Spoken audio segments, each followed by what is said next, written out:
तर असा तो जो संघर्ष होता ना, तो फक्त आता राजघराण्यापुरता मर्यादित न राहता राजाच्या दरबारातली जी पदं मिळवायची असतात त्या पदामध्ये कोणाला बळ मिळतो असा एक प्रकार होऊन त्यात थोडासा जातीय वैमनस्याचा भाग सुद्धा यायला लागला.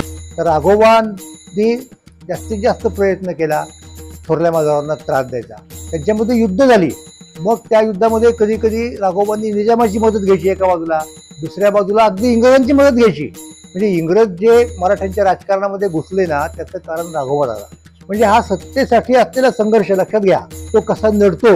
एकाच घरामध्ये असलेल्या लोकांच्या मधला हा संघर्ष आहे. त्याचा कसा परिणाम भोगावा लागतो, दुष्परिणाम भोगावा लागतो आपल्याला, याचं मूर्तिवंत उदाहरण म्हणजे राघोबा आहे.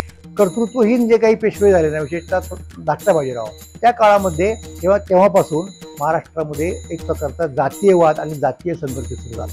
पहिला संघर्ष देशस्थ ब्राह्मण आणि कोकणस्थ ब्राह्मण, दुसरा संघर्ष कायस्थ प्रभू आणि कोकणस्थ ब्राह्मण. त्या काळातले उत्तरकालीन पेशवे ही गोष्ट विसरले की आपण शेवटी छत्रपतींचे सेवक आहोत, गादी छत्रपतींची आहे, म्हणजे सगळ्या मराठ्यांची मिळून आहेत, आपण सगळे मराठी आहोत. हे विसरल्यामुळं पुढच्या काळामध्ये असे नको नको ते शब्दप्रयोग पुढे रूढ झाले. म्हणजे स्वराज्य हा मूळचा शब्दप्रयोग होता ना, म्हणजे स्वराज्याचं अगदी अनालिसिस केलं तर ते कोणाचं आहे, ते छत्रपतींचं म्हणजे भोसले घराण्याचं आहे. म्हटलं तर ती हिंदवी स्वराज्य आहे, ती हिंदू पतपातशाही असं म्हणा, पण चक्क भटकुलपातशाही, ब्राह्मण कुलपातशाही अशा प्रकारचे शब्दप्रयोग रूढ व्हायला लागले आणि ते राजवाड्यांसारख्या जाणत्या माणसांनी उतरल्यानंतरच्या काळामध्ये. तर हा जो जातीय संघर्षाची लागण झाली ती या उत्तर पेशवाईमध्ये झाली.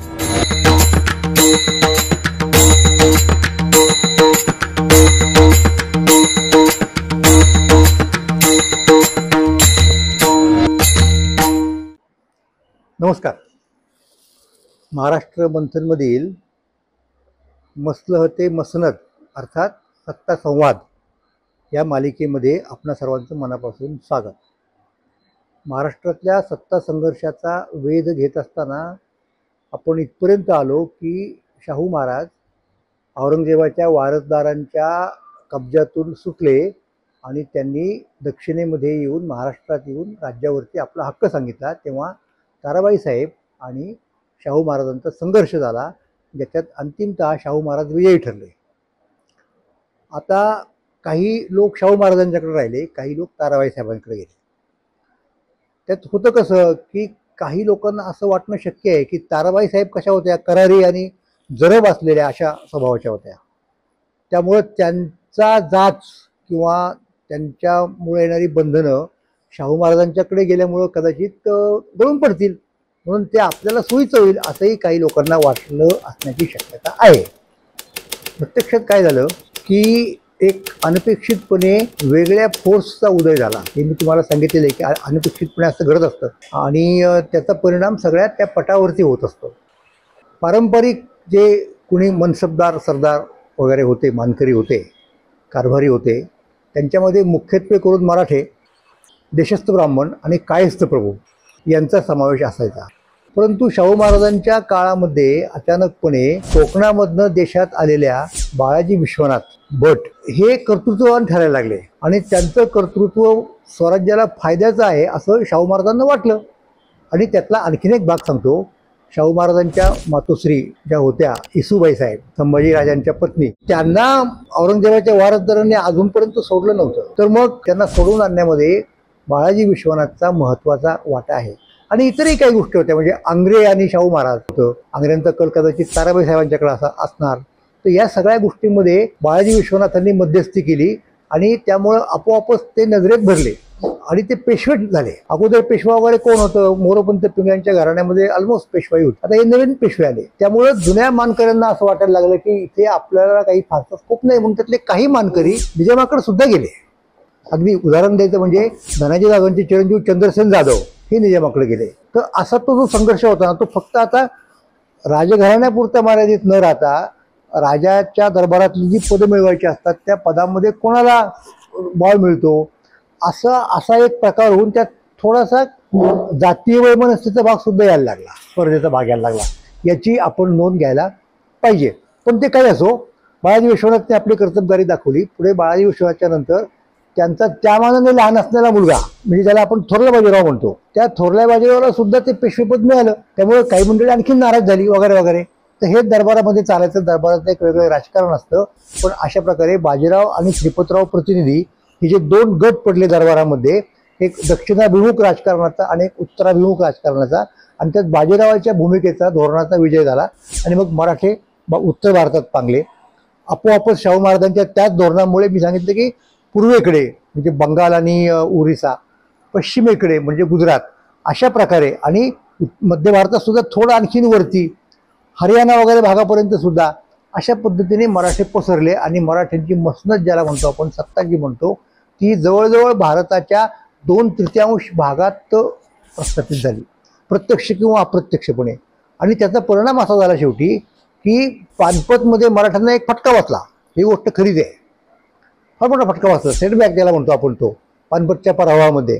पण त्यातनं सुद्धा मराठे, ज्याला आपण फिनिक्स पक्षी वगैरे म्हणतो ग्रीक मायथॉलॉजीतला, तो जळून सुद्धा उठून वरती येतो, तशा प्रकारची काही परिस्थिती मराठ्यांची झाली. आणि मराठ्यांनी परत एकदा उठून परत एकदा आपलं वर्चस्व भारतावरचं परत मिळवलं, हे आपण लक्षात घेतलं पाहिजे. आता ह्या सगळ्या प्रक्रिया घडत असताना आतमध्ये संघर्ष नव्हता का, तर निश्चितपणे होता. खुद्द पेशव्यांच्या घरामध्येच होता. म्हणजे तोपर्यंत काय झालं होतं की पेशव्यांनी बलिष्ठ होऊन सातारामधल्या शाहू छत्रपतींच्या वारसदारांना जवळजवळ निस्तेज करून सोडलं होतं. योगायोगानं त्यांच्यातही कुणी फार कर्तृत्ववान राजा वगैरे पुढे आला आणि त्याने स्वतःला असर्ट केलं, असंही काही झालं नाही. त्यामुळं पेशव्यांचं काम सुकर झालं. आणि विशेषतः नानासाहेब पेशवे, ज्यांना आपण म्हणतो म्हणजे बाजीरावाचे चिरंजीव, त्या काळात एक सत्ता सगळी कन्सॉलिडेट पेशव्यांच्या हातामध्ये झाली. आणि पेशव्यांनी आपले नवीन सुभेदार निर्माण केले, पारंपरिकांच्यावरती अवलंबून राहतात. त्यामुळे शिवकालीन घराणी मागे पडली आणि नवीन घराणी जशी शिंदे, होळकर वगैरे वगैरे ती उदयाला आली. हाही एक वेगळा फॅक्टर या सत्तेच्या राजकारणामध्ये दिसतो आपल्याला. आणि घरामध्ये कसं आहे, उदाहरणार्थ की आता नानासाहेब पेशवे, त्यांच्या पत्नी गोपिकाबाई, आता आपण पाहिलं की एक चिमाजी आप्पा होते. आता चिमाजी आप्पांनी वसईला फार मोठा पराक्रम गाजवला वगैरे माहिती आहे आपल्याला. चिमाजी आप्पाचे चिरंजीव सदाशिवराव भाऊ, तर त्यांची सुद्धा इच्छा होती आपल्याकडे काहीतरी सत्ता वगैरे पाहिजे. आणि याच्या सगळ्या प्रक्रियेमध्ये गोपिकाबाईंचा एक हस्तक्षेप होता, असं बखरकार नंतरची मंडळी सुद्धा सांगतात.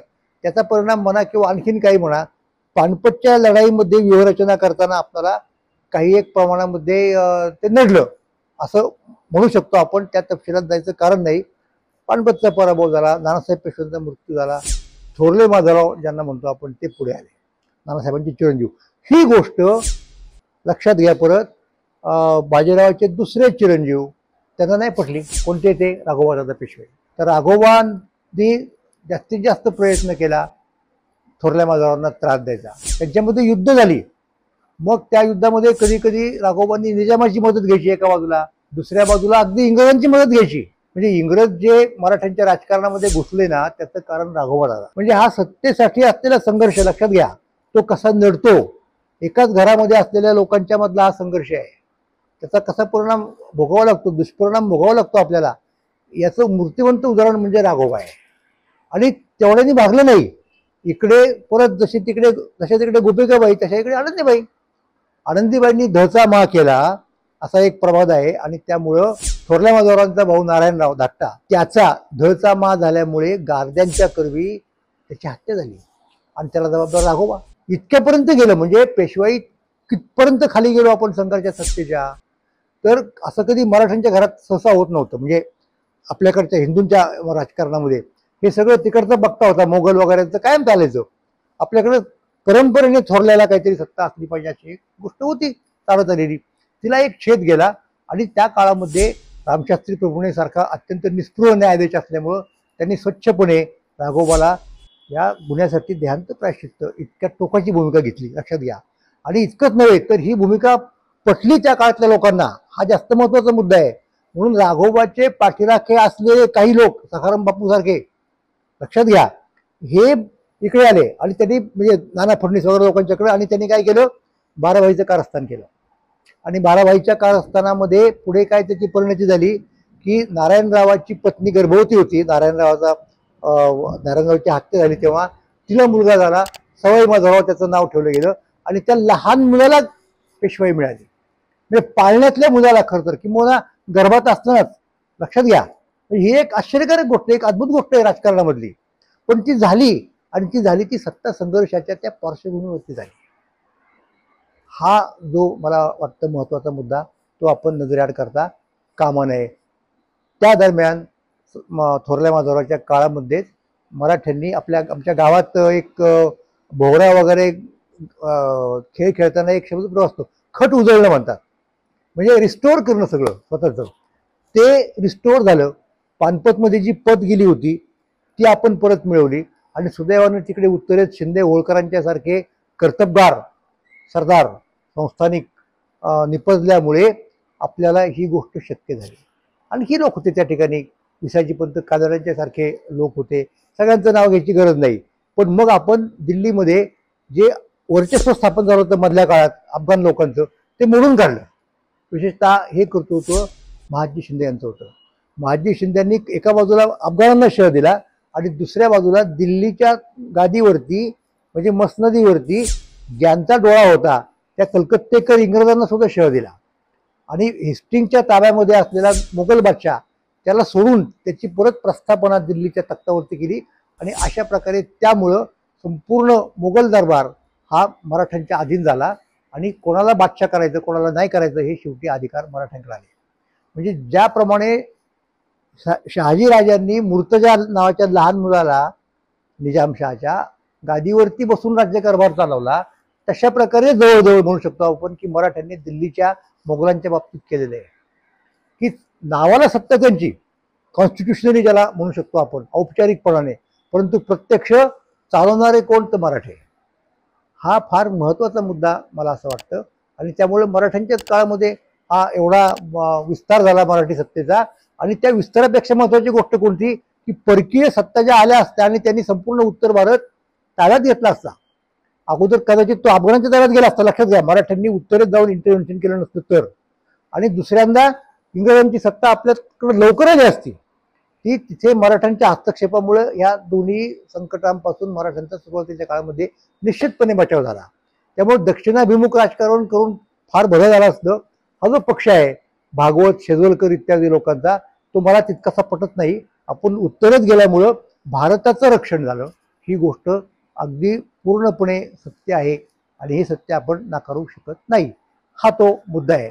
तर दुर्दैवाचा भाग कसा असतो माहिती का, एक काळ असा आला की मराठ्यांच्या मधले कर्तबगार लोक उत्तर पेशवाईच्या काळात एकामागे एक अल्पवयीन मरण पावले. आणि मग काय, जवळजवळ एक प्रकारची ज्याला आपण म्हणतो ज्यांच्याकडे कर्तृत्व होते ते लोक पुढे आले. नारायणरावाचा खून झाला आणि सवाई माधवरावांनी आत्महत्या केली. आणि मग काय करायचं, तिथे खऱ्या अर्थाने मराठेशाहीची पिछाट सुरू झाली. सवाई माधवराव असताना आपण एक फार मोठा विजय मिळवला होता. निजामाला आपण नेस्तनाबूत केलं होतं. पण दुर्दैवानं सवाई माधवरावाचा मृत्यू झाला आणि नंतरच्या काळामध्ये कारस्थानांना ऊत आला. मग कोणाला पेशवा करायचं, मग त्यात एका बाजूला नाना फडणवीस, दुसऱ्या बाजूला राघोबाचे पक्षपाती काही लोक, सखाराम बापूंच्या सारखे इत्यादी इत्यादी, यांच्यात संघर्ष झाला. सखाराम बापूला कैदेच राहावं लागलं. आणि मग त्या काळात आपोआपच लक्षात घ्या महाराष्ट्रात जातीय संघर्ष सुद्धा वाढला. जोपर्यंत पेशवे कर्तबगार होते, म्हणजे थोरले बाजीराव असतील, सवाई माधवराव, थोरले माधवराव असतील, तोपर्यंत त्यांच्या जातीबद्दल म्हणून कुणी फारसा आक्षेप घेत नव्हतं. परंतु नंतरचे कर्तृत्वहीन जे काही पेशवे झाले ना, विशेषतः धाकटा बाजीराव, त्या काळामध्ये तेव्हापासून महाराष्ट्रामध्ये एक प्रकारचा जातीयवाद आणि जातीय संघर्ष सुरू झाला. पहिला संघर्ष देशस्थ ब्राह्मण आणि कोकणस्थ ब्राह्मण. दुसरा संघर्ष कायस्थ प्रभू आणि कोकणस्थ ब्राह्मण. तर त्या काळातले उत्तरकालीन पेशवे ही गोष्ट विसरले की आपण शेवटी छत्रपतींचे सेवक आहोत, गादी छत्रपतींची आहे, म्हणजे सगळ्या मराठ्यांची मिळून आहेत, आपण सगळे मराठी आहोत. हे विसरल्यामुळं पुढच्या काळामध्ये असे नको नको ते शब्दप्रयोग पुढे रूढ झाले. म्हणजे स्वराज्य हा मूळचा शब्दप्रयोग होता ना. म्हणजे स्वराज्याचं अगदी अनालिसिस केलं तर ते कोणाचं आहे, ते छत्रपतींचं, म्हणजे भोसले घराण्याचं आहे. म्हटलं तर ती हिंदवी स्वराज्य आहे, ती हिंदू पतपातशाही असं म्हणा. पण चक्क भटकुलपातशाही, ब्राह्मण कुलपातशाही अशा प्रकारचे शब्दप्रयोग रूढ व्हायला लागले. आणि ते राजवाड्यांसारख्या जाणत्या माणसांनी उचलले नंतरच्या काळामध्ये. तर हा जो जातीय संघर्षाची लागण झाली ती या उत्तर पेशवाईमध्ये झाली. आणि म्हणून मी मधल्या काळात म्हटलं होतं की आत्ताचं महाराष्ट्राचं राजकारण मला उत्तर पेशवाईसारखं दिसतं, कारण इथं जसा जातीय संघर्ष होता, तसं आत्ता सुद्धा जातीय संघर्ष मला दिसतोय. विशेषतः निवडणुकांच्या काळामध्ये इकडे आपण डोळ्यात तेल घालून जपलं पाहिजे. पण हा मुद्दा मी इथे आणत नाही. मला फक्त आपल्याला हा संघर्षाचा इतिहास सांगायचा, सत्ता संघर्षाचा आणि संवादाचा. तर अशा पद्धतीने महाराष्ट्रामध्ये उत्तर पेशव्याच्या काळामध्ये या जाती जमातींमध्ये असा एक संघर्ष निर्माण झाला आणि त्या संघर्षाचं टोक आपण गाठलं आणि शेवटी त्यामुळं खिळखिळी झाली. नाना फडणवीसासारख्या मुत्सद्दी माणसाला अहमदनगरच्या तुरुंगात जाऊन राहावं लागलं. हे धाकट्या बाजीरावाचं काम. आणि मग शेवटी जे व्हायचं झालं. मग शिंदे आणि होळकर यांच्यामध्ये संघर्ष झाला. होळकरांच्या घराण्यात अंतर्गत संघर्ष झाला. तिथली मसनत कोणाची? शिंद्यांच्या घराण्यामध्ये महाजी शिंद्यांच्या मृत्यूनंतर परत संघर्ष झाला की तिची नेमकी कोणाची गादी आहे, असा तो सगळा प्रकार आपल्याला दिसतो. आणि त्यामुळं मराठीशाही आतून खिळखिळी झाली. आणि मग साहजिकपणे त्याचा फायदा त्यावेळेला प्रबळ होत चाललेल्या इंग्रजांना घेता आला. आणि शेवटी 1818 तर फिरत जायचं कारण नाही. सगळ्यांना त्या ऐतिहासिक डिटेल्स ज्याला म्हणतो आपण त्या माहिती असतात. शेवटी 1818 शेवटचा पेशवा, ज्याचं नाव बाजीराव दुसरा म्हणजे राघोबाचा मुलगा, त्याचा पराभव करून इंग्रजांनी त्याला पेन्शन देऊन उत्तरेत कानपूरजवळ ब्रह्मावर्त इथं पाठवलं. आणि तो खऱ्या अर्थाने आता मराठ्यांची मसनद ही पूर्णपणे नष्ट झाली. तर बाजीरावाला शव देण्यासाठी त्यावेळच्या इंग्रज राज्यकर्त्यांनी, लक्षात घ्या, इल्फिस्टन वगैरे लोकांनी सातारच्या छत्रपतींना आम्ही तुमचे आहोत आणि आम्ही तुम्हाला तुमची पुनर्स्थापना करू असं आश्वासन देऊन गादीवरती आणलं. पण ते खरं नव्हतं. ती फसवणूक होती एक प्रकारची. आणि शेवटी ती कशामध्ये झाली पर्यवसित? शेवटी ते जे प्रतापसिंह महाराज होते त्या प्रतापसिंह महाराजांना सुद्धा नंतर डलहौसीच्या काळात बहुधा पदच्युत करण्यात आलं. आणि तो खऱ्या अर्थाने मराठी दौलतीचा शेवट म्हणता येईल. हा, संस्थान या रूपानं कोल्हापूर संस्थान राहिलं. पण ते काही पूर्वीसारखं ज्याला आपण ॲटोनॉमस म्हणण्यापेक्षा सार्वभौम म्हणतो, आपण स्वायत्त म्हणतो, असं नव्हतं. इंग्रजांच्या राज्यामध्ये जशी अनेक संस्थानं होती तसंच ते एक मराठ्याचं छोटं संस्थान म्हणून राहिलं. तर हे जे मुद्दे आहेत ना ते आपण लक्षात ठेवायला पाहिजेत की हा जो संघर्ष आहे सत्तेमधला तो कसा घरात घुसतो आणि त्यांनी सगळ्या राज्याला कसा त्रास होतो हे सुद्धा या निमित्ताने आपण शिकलं पाहिजे. धन्यवाद. खूप वर्षांपूर्वी महाराष्ट्रात व्यंकटेश माडगूळकरांची सत्तांतर नावाची कादंबरी खूप गाजली. त्या कादंबरीमध्ये प्राण्यांच्या मध्ये सत्तेसाठी कसा संघर्ष होतो, विशेषतः वानरांमध्ये हे दाखवलं होतं. तर माणूस हा एक प्राणीच आहे, त्याच्यामुळं सत्तेची तहान, सत्तेची ओढ ही माणसाला असते.